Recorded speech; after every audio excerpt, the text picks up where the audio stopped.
The concept of the birth of God in the soul is one of the most profound themes in Christian mysticism, particularly in the writings of Meister Eckhart and his disciples. It refers to the inner awakening in which the divine presence becomes consciously realized within the depths of a person's being. This birth is not a physical event but a spiritual transformation, in which the soul becomes a living vessel for God's life and light. Eckhart describes this as the moment when the eternal Word, which was in the beginning with God, is born anew in the receptive heart of the believer. It is a mystery that transcends reason, rooted in grace rather than human effort.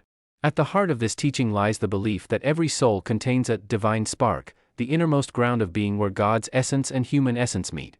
This spark is not created but eternal, a point of contact with the infinite. The birth of God in the soul occurs when a person turns inward, away from distractions and self-will, and rests in pure openness to the divine.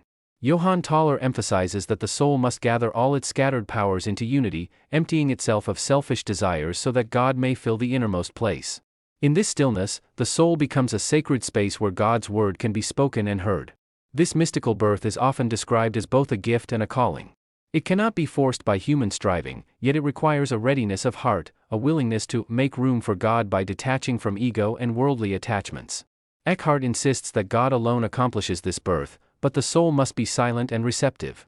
The process mirrors the paradox of Christian spirituality. Divine grace works freely, yet human cooperation through contemplation, humility, and love prepares the ground. In this way, the birth of God in the soul is both entirely God's work and deeply personal. The fruits of this inner birth are transformative.